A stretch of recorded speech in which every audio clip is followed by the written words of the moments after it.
Jo here from HCS UK, and this month it's Dysphagia Awareness Month, and so I want to ask you a question, and that is, if you're providing pureed meals for the ladies and gents that you support, how do your pureed meals shape up? About 3 years ago, a couple of our customers started to come to us and ask the question, how can you help us to improve the presentation of our pureed meals? And they were very conscious that they were pureeing down different components of a meal, so potatoes, fish, vegetables, and serving it all in one in a bowl, which actually looked pretty disgusting, not very appetising, not very visually appetising, didn't smell very nice, and actually didn't taste very nice either. And they really wanted to find ways to improve the presentation of these meals for the ladies and gents they support.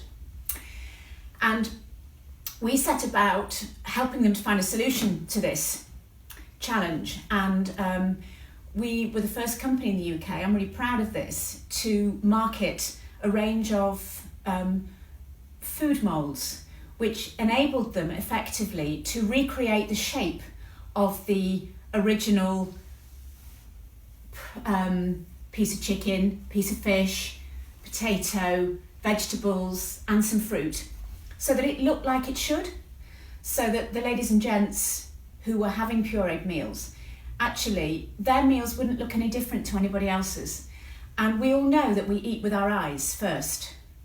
We see the food, it looks appetising, therefore we're more likely to eat it, and we eat better.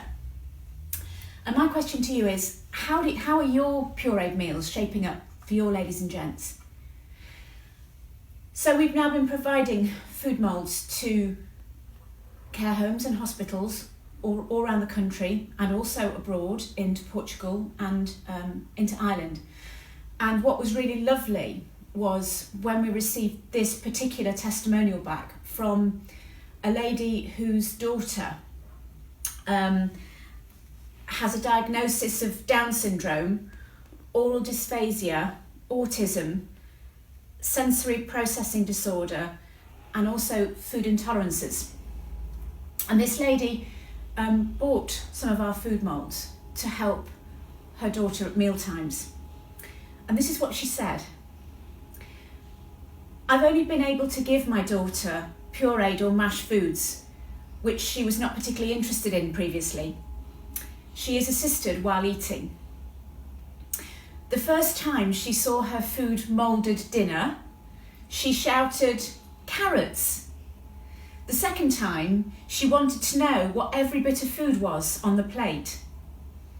This time I had used parsnips in the carrot mould. "What's that? What's that?" she said, as she used a fork to scoop up individual pieces of dinner into her mouth with glee. But what's most important to me is that my daughter is beginning to enjoy mealtimes and showing greater independence, all because her food is now moulded to look like it should. We have had so many positive comments about the effect that being able to provide meals for residents who are on pureed diets and make it look like it should. It's much more dignified, and actually also does lead to increased nutrition intake. So really, really important. And we are all about trying to help care homes to improve their standards, to also improve the health and well-being of the ladies and gents they support. And I would highly recommend that if you don't currently mould your food, your pureed meals, please have a look, because it will make a massive difference in the lives of the ladies and gents that you support.